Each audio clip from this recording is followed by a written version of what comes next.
Shutdown Nation, How America Got Stuck at 39 Days. For 39 long days, America's government has been on pause. Federal workers unpaid, flights canceled, food aid delayed. And yet, Washington remains frozen.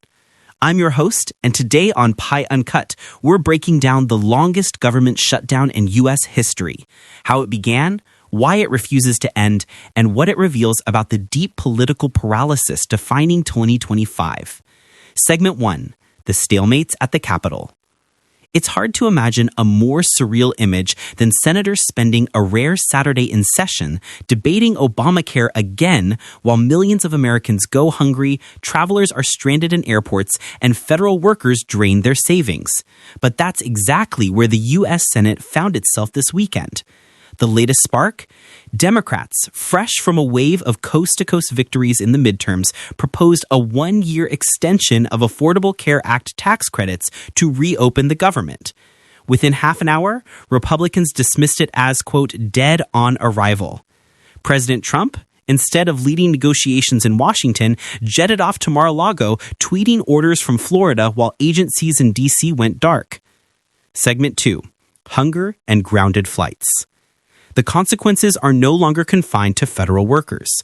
The shutdown's ripple effects are now touching nearly every corner of American life. Food aid delayed. Millions of low-income families are waiting on November's Supplemental Nutrition Assistance Program benefits, caught in a legal battle over how to fund them during the closure. Flights grounded. The FAA has ordered airlines to cut flights by 10%, possibly 20% just weeks before Thanksgiving. Over the weekend, ground stops hit major hubs like New York and Chicago. Healthcare crisis. 24 million Americans on Obamacare face premiums that have doubled or tripled as federal subsidies lapse. It began as a political chess match, but now it's a humanitarian concern. Senator Elizabeth Warren summed it up bluntly, quote, little kids can go hungry, airplanes can slow down, and people can just suck it up and pay triple their healthcare premiums. Segment 3, The Economics of Paralysis. The Congressional Budget Office estimates that the shutdown is draining $15 billion a week from the U.S. economy. By mid-November, that could shave 1.5 percentage points off GDP growth, a body blow to an economy already uneasy about inflation and layoffs. Consumer sentiment has plunged to a 3-year low. Small business loans, tax refunds, and new contracts are piling up in backlogs. For millions of Americans, the government isn't just a distant bureaucracy. It's their paycheck, their health coverage, and sometimes their next meal. And yet in Washington, both sides are doubling down. Republican leader John Thune says the Senate aims to fund a handful of agencies, Agriculture, Veterans Affairs, and the FDA, but only after Democrats agreed to reopen the government. Democrats refuse to budge until healthcare subsidies are renewed. It's a standoff with no off-ramp in sight. Segment 4, The Political Chessboard. Every shutdown is a power play, but this one is different.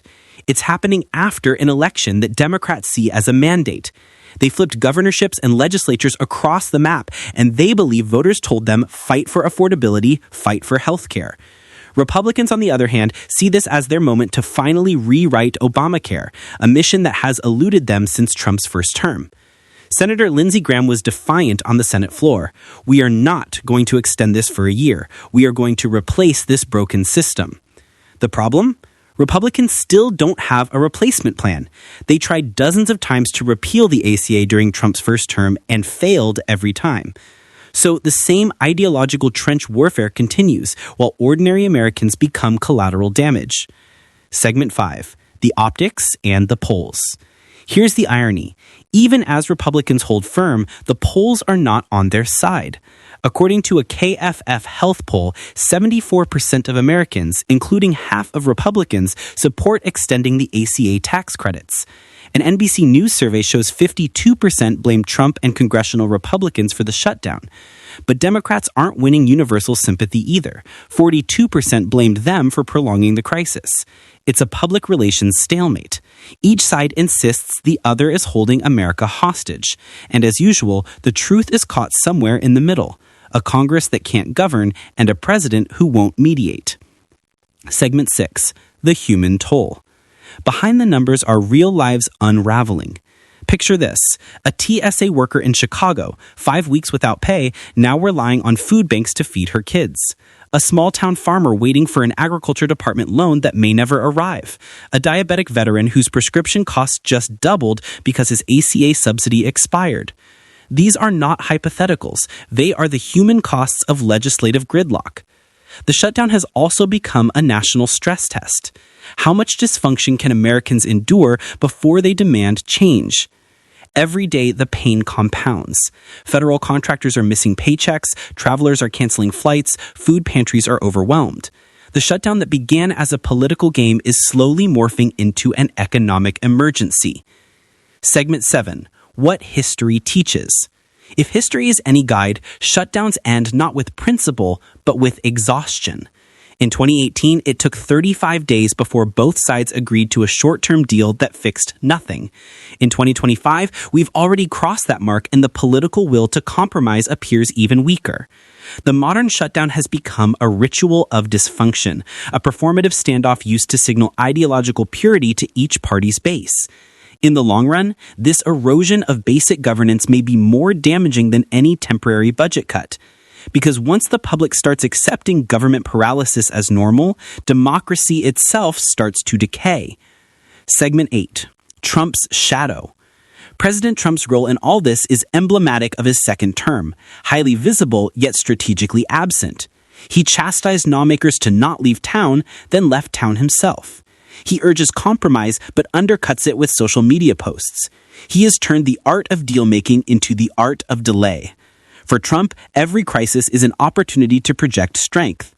But this time, the optics are backfiring. Even within his party, frustration is brewing. Republican senators know that every passing day brings them closer to a political breaking point, especially with the holidays approaching and families feeling the crunch. Segment 9. The cost of governing by crisis. The most tragic part of this saga isn't the lost GDP or the grounded flights. It's the normalization of chaos as a governing style. We've entered an era where brinksmanship has replaced budgeting and ideology has replaced empathy. In a functioning democracy, disagreement is healthy. But when disagreement becomes dysfunction, when elected leaders treat compromise as surrender, the system breaks down. This shutdown is more than a budget fight. It's a mirror reflecting how far American politics has drifted from governance toward performance. Segment 10. Closing thoughts. So where does this end? Perhaps when airline chaos hits Thanksgiving. Perhaps when food aid truly runs out. Or perhaps when public outrage finally overwhelms partisan loyalty. Until then, the government may be the one officially closed, but Washington isn't the only thing shut down. So is empathy, so is leadership, so is trust. And maybe that's the real shutdown, one that won't end with a vote, but with a reckoning. You've been listening to Pie Uncut. If today's episode made you think deeper about the cost of political dysfunction, share it forward. Because in the noise of politics, the human story deserves to be heard. I'm your host, signing off with one reminder. Democracy doesn't break in a day. It breaks in silence.